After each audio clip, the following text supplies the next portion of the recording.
the tools we're going to need.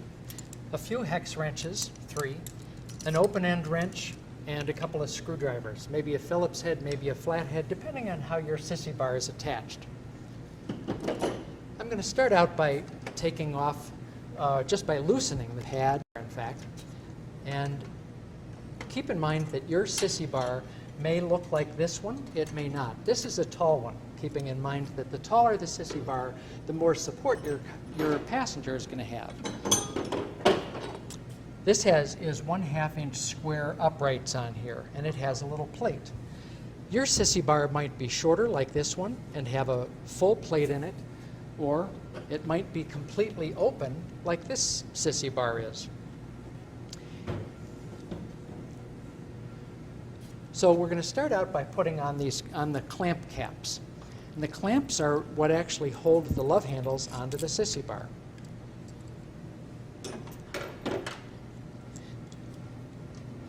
And because this one has the plate, we're going to open these clamps up just a little bit, slide the forward part in between the pad and the back of the sissy bar, and do the same thing with both right and left. Open up this chrome nut, slide in the clamp system, and now these are just thumb tightened, these 2 chrome nuts on here. But what I am going to do is tighten the fulcrum screw in here. And the fulcrum screw is really what puts the pressure onto the sissy bar and holds the love handles solidly in place. We'll make sure that they're about even. And put on these 2 saddle blocks. Keep in mind that the saddle part of the block, the curved part, goes upward. And we'll put on the washers and 2 chrome acorn nuts, 1 on each side. Now we're going to put the left saddle block on, put the washer and the chrome acorn nut. And again, these are going to be finger tightened, because now it's time to drop in the chrome cross tube. You see that these 2 bolts slide back and forth, and we simply drop those bolts down through the saddle blocks and position it pretty much in the center of the bike. And now we're going to put the washers and nuts beneath the saddle blocks and tighten those up hand tight.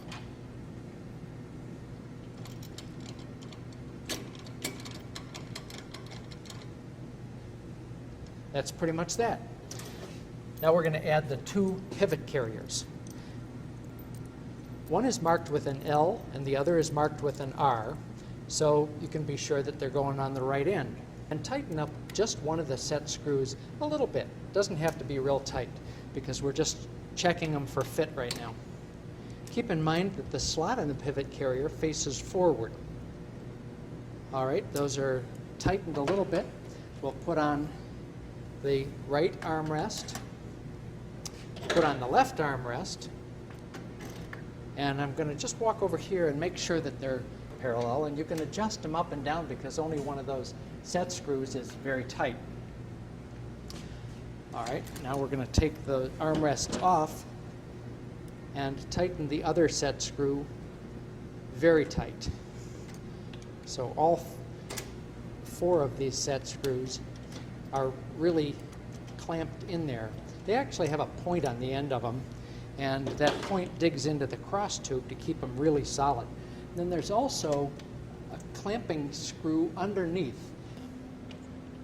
So you're going to tighten up these clamping screws really, really tight. As a matter of fact, you're going to want to put some thread locker on there so that if your bike rattles like some of them do, it doesn't fall out sometime down the road. Now we're going to put a little bit of Vaseline, a little bit of grease. I'm actually going to use a little bit of chapstick on these pivot posts so that the armrests will pivot real nice and smoothly for years to come. And you're going to want to put that on every once in a while.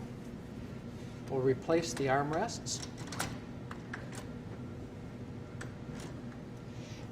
Put the button head screws back in. Oops, sorry, we need to put some thread locker in each side. little bit of thread locker, just a couple of drops in these threads. Now put the button head screw and the washer back in and tighten those up real well.